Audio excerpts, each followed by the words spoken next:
Welcome back to another episode of Stag Studios. I'm Christy, I'm the treasurer here at Stag Radio, and today I'm joined by... May Fleming from GSA. How wonderful. Despite being so jokey, today we're taking a bit of a turn away from our current theme, which is societies, and looking into something which May and I have both first-hand experienced as uni students, and which something that quietly affects a lot of people at university, and that is grieving whilst in uni. Mm-hmm. So, May, why don't you tell us a little bit about your experiences with it? So this year, I lost my mum in February. It was unexpected, which similar for you, like wasn't expecting it at all. Which really like put a bump into my like plans for my future. Like I was not ready for that, like at all. But I always knew what I wanted to do. I knew that. So it was sort of like I had to, in the worst way, put it to the side, which is something that is difficult because I'm quite passionate and stuff and I want to carry on with doing that. But I had to proper put my grief to a side in order to carry on. And that's sort of the thing that I'm battling, I would say. Yeah. So how would you then describe your battle of going through the UCAS stage and getting into GSA and kind of meeting new people? Well, initially, I wasn't actually going to go into like drama school or anything like that because I stopped doing it when I was young, like at a young age. So, but like my mum said to me like a few months before she passed away that she wanted me to go into drama school. She wanted me to go into that. So then when she passed away, it was sort of like a natural course for me. Like it was all sort of like, I felt like I was ready for it from what she said. So literally like as soon as she passed away, I applied, like just on the cuff, like off the cuff, on the cuff. I don't even know which one it is. Yeah, and I just sort of went for an audition and was just like, you know what, why not? Let's just give it a go. I got in and here I am, sort of thing. It was literally like a leap of faith. Like would never have expected me to do it. Yeah. And with uni comes the new experiences. It's the new classes, the grown-up part, living on your own, that type of thing. But would you say one of the hardest parts is meeting the new people? Yeah. Because it always gets to that point where you've got to raise the awkwardness of it. It when is people so go, awkward. what do your parents do? And it's like, well, let me enlighten you, kind of. So how would you say kind of the way is to get round that, creating that atmosphere? Because it's not awkward for people like ourselves, but then when it's just out of the blue, I guess it has those kind of aspects. And how would you say, in some ways, people tend to treat differently? Oh, it's like one of the worst, and we say this quite a lot because we've had conversations about it before. Like, it's one of the most difficult parts for me, especially I think coming from someone who is young. I feel like my dad doesn't battle with this as much because adults tend to be more understanding of that sort of thing, and I feel like coming into a place full of young people all wanting to have a great time at uni, wanting to have a laugh, like it's sort of been like I feel like I have to tell people because it's such a like pivotal and almost get it out of the way type thing. You want to get it out of the way because you can't make friends with people when they don't know that about you because they're like, can I come round to your house for dinner? Is your mum going to cook me? And I'm like, probably not. Just to put it out there, I know we're smiling whilst doing this, but it is we are not happy. It is a serious topic. Yes. But then maybe that's another aspect, so kind of coping mechanisms. Some people, everyone reacts to things like this differently, especially when it is someone so close to you. Mm-hmm. So being at university, meeting new people and, you know, all that kind of fun stuff, how would you say you've best coped? Like what methods have you used or kind of what's helped and what hasn't? Yeah, I think for me, like quite like this is more personal to me and you, it was quite nice for me knowing that you've been through the same thing. That's been really helpful, I think, because it's like I know there's at least someone else that I'm friends with that has been through the same thing. And I think coping mechanisms is like, for me, distraction. Like people tend to say, oh, you can't distract yourself from grief because you need to feel it. Yes, you do, but I think because we're so young, you can't stop your life for that. And I think learning to accept that, and also learning to accept that it's also okay. Then like it's okay to feel sad. It's okay to grieve. It's okay to, let it out. It's okay to take a day to feel sad about it. And I think there's not really any coping mechanisms for it. I think there isn't a way to cope. Like, it's so heavy and it's such a big thing that it's me being able to accept that that's okay, that I can't actually cope with it, and that's fine. Yeah, I'd also say another big part of that is kind of, the world does keep spinning. Yeah. No matter how much something hurts or how big an impact it has, you can't expect other people to kind of prevent what they were going to do because you're having a bad day. And I think that's probably another issue with it. Kind of, at points you do have to somewhat combat it alone. Yeah. I mean, I'd say we're rather lucky that, You think we're lucky? Well, we got the shorthand and the rough hand in life. How could you say we're lucky? I mean, lucky in the sense that you won't leave my house. So we always kind of, there's always someone there to talk to about it in, that scenario type thing. Whereas, again, like I said at the start, there's a lot of people at university who probably, they suffer somewhat in silence because they don't know that other people have gone through similar things. Yeah. And I know, I think the uni doesn't really advertise it enough. No. Kind of the different coping mechanisms, I mean, we've got the Wellbeing Centre, we've got the Hive, and in no way is this me slandering the Uni of Surrey. Great uni. I think ranked second for student wellbeing. That's true, yeah. In the UK. That is true. But I don't feel like it's something, like we said, when meeting new people, it's something you either find yourself bringing up instantly to get out of the way, like blurting it out, or it's something you very oddly keep to yourself. Yeah, and I feel like this is something that I've had to, like, you always used to say to me, like, if I went through something in my day where someone would say a joke or, they would slip up, which happens a lot. You would be surprised how much that actually happens. Like, genuinely. More than some would think. Yeah, a lot more. And like, I've had, and also with relationships as well that I've ended this year, like romantic relationships, if you want to call it that, whatever you want to call it. Like knowing, like having to accept that people don't understand, that like, some people can't actually deal with that information and taking that on. Like if people have been bubble wrapped for their whole life, and that's not me being rude, like if some people have been and had no trauma, if you're giving that information to someone that's happened, like saying that that's happened to someone, some people can't actually deal with that and can't take that on and will get awkward and might make a joke and they might slip up and then all those sorts of things. Like, that's normal, but like you always used to tell me that I had to deal with that, and at the beginning of my grief I was like, no, everyone should be so like aware, everyone should the world revolves around me, everyone should be aware, but like, and to a certain extent they should, people should be respectful. Completely. But you had to tell me because you went through grief before me, and you were like, May, just so you know, this does happen and that's fine. But then I'd say it's when you say about other people and kind of, I feel other people ask. Yeah. Everyone's a bit nosy. That's fine in life. But I think the annoying thing about asking isn't so much the question, it's more the lack of the answers. So people ask you questions that you'd love the answer to yourself.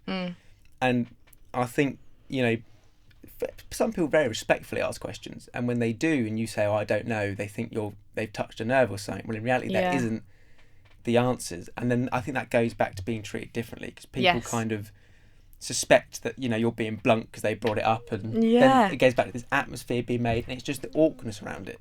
There's so much awkwardness around it, and it's like, I get it because I'd be the same if I hadn't been through it, but it's like I just didn't expect people to get so awkward. And like, I think from experiences, and you've had this experience, I know you said this to me before, is like people, and this is going to sound really weird, people see you like an orphan and that needs to be taken care of and needs to be taken in, needs to be babied just because you've lost a parent. And it's like, that's lovely of you to assume that, but at the end of the day, I'm my own person. I can deal with There's this. a very fine line between offering support and being kind, and then also kind of making it feel like you're trying to fill the gap.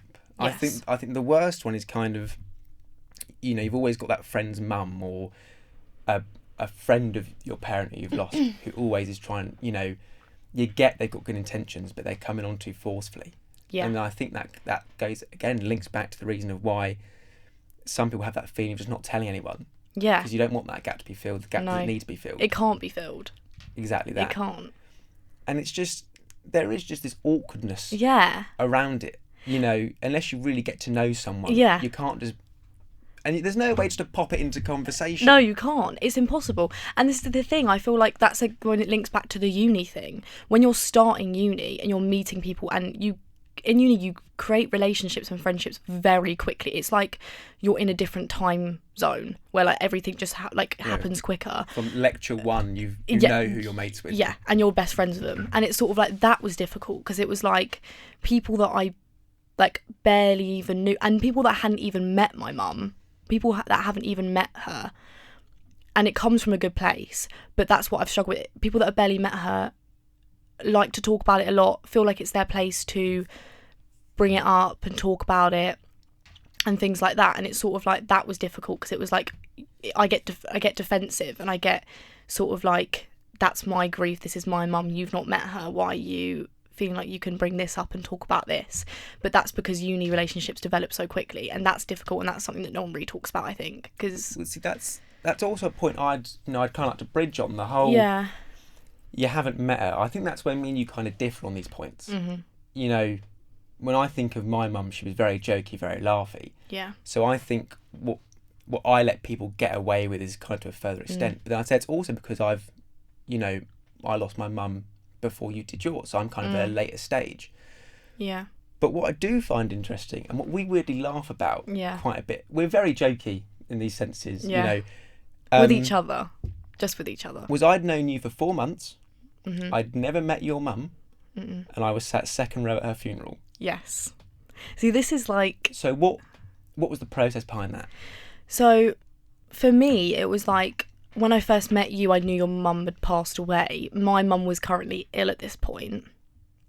And I remember just going to... This is going to sound cringe. We're never cringe with each other, but I'm going to do it. Going to see you was sort of like an escape thing for me, and sort of like going to someone that had been through already what I knew was going to happen to me. I knew it was going to happen at that point.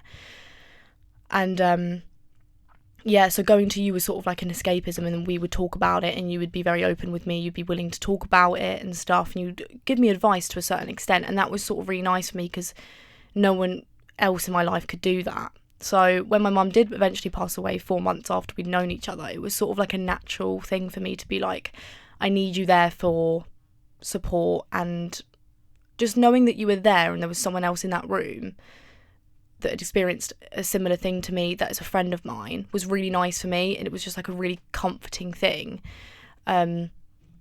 And that's probably why I asked you. It was sort of like, it was really, you were a bit shocked, weren't you? You were a bit like, why are you asking? I was stunned, to be honest. I was hoping you'd leave me alone. But again, I think when you say about like you used to come and kind of ask me, and with Izzy, you know, Izzy, if you're watching, hello. And again, that it all links back, but the whole not having the questions, because I remember giving you some terrible advice. Yeah. Some of it was. I remember we'd had a few drinks, so that probably didn't help either. No.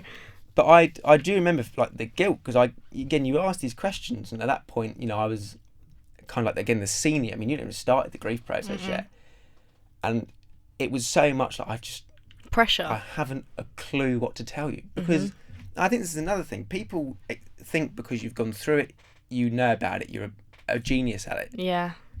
I'm none the wiser. Yes. You know, if someone asked me what it felt like, I really wouldn't be able to tell you. Can't tell you. Not at all, because it's such a weird thing, kind of the shock when it happens. Yeah. However long that lasts kind of shells the emotion. Yeah. Do you know like my least favourite question that people ask me? And it's such a weird question to hate. It's just how are you doing with that though? Like, are you... And I'm like, yeah. What do I say? Like, oh, I'm great. Like, obviously I'm not okay, and I'm not happy about it. So, like, please don't ask me that. You can't spring that on someone. Oh, I'm doing terrible today, crack on. Yeah. But then that goes back to coping mechanisms. Yeah. Because I feel when I'm asked that, I give a somewhat jokey answer. Yeah, but I don't do that. And that's the thing. Yeah. But then, so I think that goes back to coping mechanisms. You know, again, you've got to gauge the room. When you're asked that question, it is so much kind of, who are you with? Can you be jokey? Can you answer it seriously? You know, do you just brush it off? Yeah. And there is just so much to it. I think it kind of begs the question, is uni more of like a good escape from it? Or is it more of like an unwanted pause? Like, what do you think of that? For me, I've had the experience over the last few weeks, actually. I'm quite open about this. I started therapy for it in the last few weeks, and that I started that because at uni it is an escape for me, but I think sometimes it can be too much of an escape where you don't have the gap to grieve, and you need to grieve, you need to have that time. And I was struggling to be able to have that time, like just like a day in the week where I just sit and cry about it, or just sit and think about it, because I'm so distracted at uni that I'm not thinking about it. So I think it's a good distraction for sure, and it does keep me sane, definitely, but it doesn't give me the gap to be like, no, today I'm going to have a day where I'm grieving and I'm sad and I'm thinking about mum and all this sort of stuff, which is why I had to start therapy, because that's that gap for me. That's that space to be like, this is my time. I think what I find annoying is when you say about that gap, it's, people don't understand that's not a gap that you've chosen or you've scheduled in. Because it's like when people say, does it get better? And I say, yeah, it does get better, but that's, we were talking about this before, that's not continuous growth. No. It gets better, it gets better, it gets better, it plummets. Yeah. And then it gets better and better and better. You have a bad day and it plummets, and Yes. so on. So it gets better in the sense of, it does, but it only continues to grow because you keep dropping. Yes. And now I don't know whether 10 years down the line, 15, 20 years down the line, maybe it won't drop as far, maybe it won't drop at all. Because I think that's the uniqueness of grief. It's kind of, that's down to everyone. But I think when you tell people I'm just having a bad day, or like I'm just having a day off from uni or whatever, they kind of go, oh, well, you know, he needs that, or they need that, or she needs that. Yeah. They don't understand that I haven't chosen it, put that one in the diary. Absolutely not. I've woken up feeling a certain way, and it's not that I don't want to go to uni, it's that just I can't. You can't physically get up. And then I think that's, again, when it goes back to kind of support at university. Sorry, my phone's on 10%, ignore that. It goes back to support at university. It's kind of like, you know, people go, oh, you can always tell lecturers, or you can go talk to the chaplains, or you can go talk to the wellbeing centre. Yeah. It's like, yeah, you can, but it's kind of getting yourself there. You know, it's like that old saying, you can bring a horse to water, but you can't make it drink. And it's so annoying, because you can bring yourself to all these lecturers, you can bring yourself to all these wellbeing centres, but when you're there and they go, what do you want to talk about today? It's like, well, and you just find yourself kind of hiding. Yeah, you do. You want to hide behind something. And like you said before about it springing on you, and that's something that we've spoken about recently. It's like people don't get that. That's something that people don't understand. And that's something I've struggled with recently, that these dark times and these dark moments that just spring on you, and it can get proper, you know, dark and depressing, of those days where you wake up and just like, no, not today. Like that doesn't just come from you wanting that. That's unnatural, and it's natural, not unnatural, and it just happens. And it's sort of like learning to accept that is so difficult.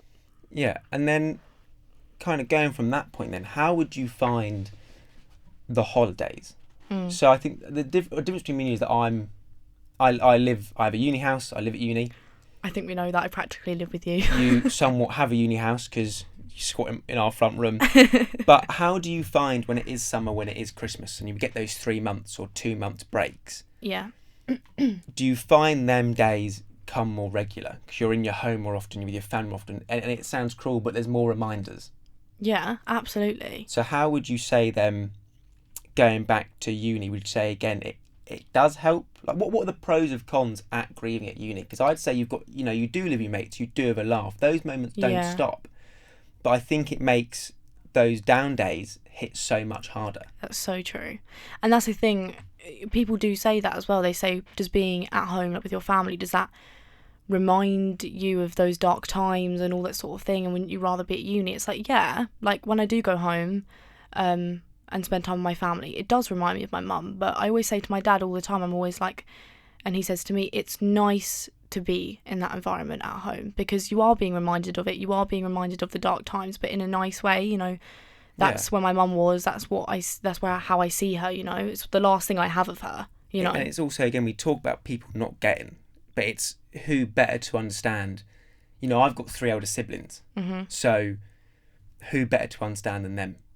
Or people forget I do still have a dad. Yeah, you know, people forget that. People hear you've lost one parent, and suddenly you're an orphan. You're Annie. Yeah. Do you know what I mean? Like, so I'd say there's pros and cons. You know, at home there are more reminders, then who Yeah. better to be around than the people who were there that day you got the call, the day you were at the hospital, the day you were at the funeral. But then when you're at uni, you lose them reminders. But then again, there are days where you do feel there is no one.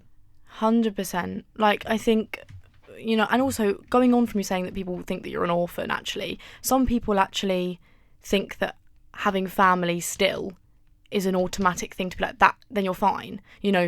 That's fine then because you've got a dad that you can talk to. Okay. It could have been worse. It could have been worse, and it's like, oh, you still got your dad though, and you've got a loving family though, so that's still, I'm like, yeah, I do, but I can still feel lonely when you're losing. Like, losing one person can feel like you're losing 10 of them.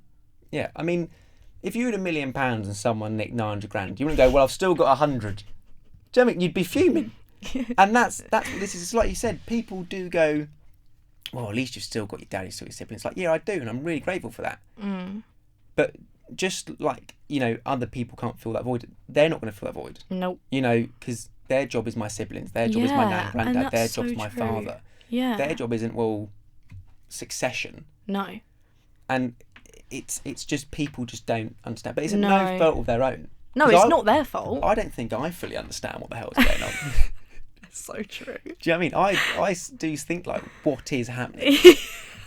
Or again, we said it already, but people ask you questions and you think, I'll get back to you. Because you just got no idea. Yeah, and that is so true. It's like my dad even says it to me himself. Like, I've got such a good relationship with my dad, and so grateful for him and everything, and my sisters and everything like that. Like, incredibly grateful. But the first thing, like, a couple things he said to me was that I'm not going to fill mum's void, and I'm not going to be her. I'm your dad at the end of the day. Our relationship is different to what yours and mum's was like. Yeah. So even he can he's not even trying to fill the void because he can't, and he's still got a void himself. He's lost his wife, so he's got a void there. So why would I'm not going to fill his void, he's not going to fill mine. So I think that's also a really interesting point in the perspective of it, because people go, oh, you've still got your family, but then you think, right, my siblings, they've also lost a mum, and siblings do deal with it differently, and then you think, well, you saw your dad, well, my dad lost a wife, or your grandparents lost a daughter, your aunt's lost a sister or a brother, like, so it's I don't know if burden's the right word, but I understand people's view of, like, well, the last parent should step up, and there's this whole, like, heroic thing around it. But at the same time, it's like, well, why should they? Yeah, and people ask that. People go, have your dad stepped up, sort of thing. But I always say stepped up from what? From what? He was always my dad. He was always a parent to me. It's not like he was part-time and he's become, he's now got the 9 to 5. But that's how people see it. They do. They do. Oh, you and your dad must be closer. It's like, why? Okay, I disagree with that because I am close with my dad. No, but because of it. But I get that completely. But But I was always close with him. Exactly. I'm not just close with my dad because of this. Because my mum passed away. Yeah. Me and my dad have always been close. Yeah. It's just like I'm his son or something. Do you know what I mean? Yeah. But people tend to just forget that. Yeah, and I think I think that's another thing that I want to quickly touch on is the whole natural, and this is going to sound bad and this is not me offending anyone that's done this, but the whole patronising thing. I think a lot of telling people those sorts of things, that I've still got a dad and I've still got sisters, they're like, okay, are you okay? It's a natural thing to be patronising, and that is something that gets my back up. But it also, like we said a minute ago, I completely see why people do it. Yeah, absolutely. But when you've lost your mum, asking someone if they're okay, especially when it's their birthday or their Christmas anniversary, what a stupid question. Because again, it goes back to the whole, what do you say? Yeah. I'm having a great time. Yeah. I'm celebrating. Exactly. But again, I get how people do it. I get the niceties. But I also feel some people, they like the idea of helping you out. Yeah. Some people, they like that. Oh, don't speak to me. Don't speak to Christy. I'll look on. It's like. Yeah. People, you do get some people who I think use it to their advantage. Oh my goodness, this is so true. People. I was saying this to my dad the other day. When someone asks me a question about my mum's death, like when anyone, the first thing I think before I answer the question is, are you asking this for me, like my benefit, or for your own benefit? And I'll answer it when it's for my benefit, because if it's not for mine, I don't want to answer it. And I think accepting that that's okay to say that or think that. No, I think the same, because I'm, people do ask questions. I'm more than happy to answer them, again, to the best of my ability. But I do tend to ask myself, what's your reasoning? Are you just curious? Because that's fine. Curiosity Natural gets the best of us. Yeah, natural. But I do find myself, you kind of second guess yourself, why do you want to know? What's your reason? What are you going to do with this information? Yeah. But then I think that's also an aspect of overthinking it. It goes back to the whole, you either blurt it out or you tell no one. Yeah. And then it's kind of, you've got to get out your own head with it, but not too much. Not too much. And this is something me and you were saying yesterday, is that I think telling someone, so if someone asks you a question that you feel like you're getting close to, and you then tell them everything and you get it off your chest, it will feel good at first, but then you feel like you've like trauma dumped them, and then you'll overthink it. So there's always that general, did I say too, there's that, I feel like sometimes it's safer to say nothing, because if you say too much, you'll overthink it. Well, I think the beauty of that is if you say nothing, you can always try and say it again. Yes. Whereas if you say something, you can't take it back. It's out there. It's out there, yeah. And that's scary as well. Like, that's a scary thing to think about. Once it's out there, once you've told someone, they've got that information. And to a certain level, and to a certain extent, that's private, A lot of stuff that's gone on in our families are private, and that we don't want people to know. And sometimes it can come out, and, like, accidentally come out, and then afterwards you're like, oh. Yeah, or I feel sometimes you share a bit of information, and then people start making assumptions about that person's life, or why they're not here anymore. Yeah. And it's like you've not got the whole story. Yes. And then, but then you feel you can't tell them the whole story, because then why do they need to know the same amount that family members know? Because you're not my family. Exactly. I think that's the danger. For me, I feel you share a lot more about it than I do. I do. I'm open. Yeah. I feel my assumption about it all is if I do say the wrong thing, people are make assumptions, and I'm going to find myself trying to defend my mum to people who never met her, never would have met her. Yeah. Do you get what I'm trying to say? And it took me a while to, this is going to sound like I was literally interviewing you, but it took me a while to unpack your grief for a while, and it took me a while to be able to get you to talk about it. Like, it took a while for me to be like, get stuff out of you, because you'd put up this front and you'd put up this wall of like, I don't want anyone knowing. And it's only been recently that you're able to talk about it with me. So I think that's quite amazing that you're. But then is that the grieving process? Because again, you're almost a year in, and I feel you're a lot more open than I am, and I'm now over 2 years in. Yeah. So I think that's also something people forget.